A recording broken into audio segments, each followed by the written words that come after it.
we're going to go over a complete safety check of the 1911. First and foremost, make sure it's unloaded. First thing we're going to check is the thumb safety.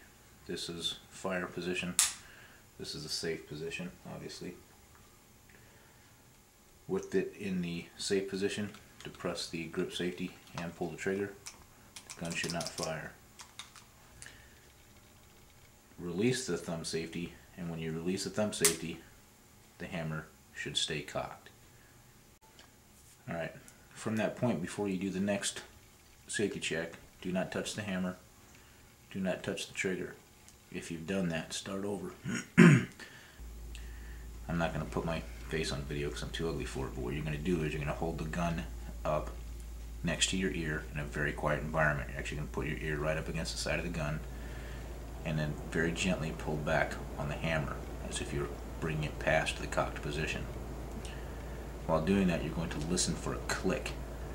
If you hear a click, that click is the sear disengaging, and that is unsafe. The safety needs to be replaced because what's happening is part of that safety has been overfiled or worn down, or part of the sear has been worked on with the trigger job, and now there is too much space on the safety post and it's allowing the sear to disengage. But when you pull the hammer back, you should not hear the sear disengage on the inside. Okay. Next check is the grip safety. Without depressing the grip safety and with the thumb safety off, pull the trigger. The hammer obviously should not fall, and then obviously make sure that the hammer is cocked still.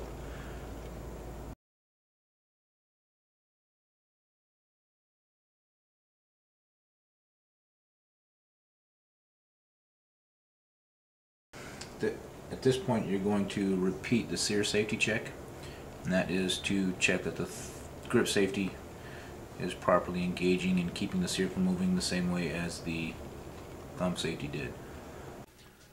Alright, the next check is going to be the disconnector check. To check this, cock the hammer. What you're going to do is hold the gun as if you're going to fire it, depress the grip safety, and have the thumb safety off. Push on the front of the gun so that the slide goes back as far as it'll go. Hold the trigger, pull the trigger, and the hammer should not fall. Keeping the trigger pulled, release the slide, and the hammer should still not fall. Now when you release the trigger, you should hear a click inside the gun, which is the disconnector reconnecting, as you heard there. And now when you pull the trigger, the hammer should fall. And the final safety check is for the trigger lock, or the firing pin lockout feature. What this is on a Series 80. If you don't have a Series 80, you're done with your checks. You don't have to do this. But cock the hammer completely. Look right in the rear of the gun. Right there is the back of the firing pin. With the gun in its current position, you should be able to push on that, making sure you're touching the firing pin and not touching the side of the holes. Push it in, and it should only move maybe 1/8 of an inch at most, and shouldn't move any further than that. It should not move enough for the firing pin to stick out the front of the receiver into the chamber. For the second part of this, thumb safety off, grip the safety, don't let the hammer fall, but pull the trigger. Now hold the hammer back, release the grip safety, but keep the trigger pulled. With the trigger pulled and the grip safety activated, now you should be able to depress the firing pin, and it should depress completely so that it will actually protrude and shoot the, or strike the primer on the back of your bullet. And it should move about twice the distance it did the first time. Once you've completed that, that is your complete 1911 safety check.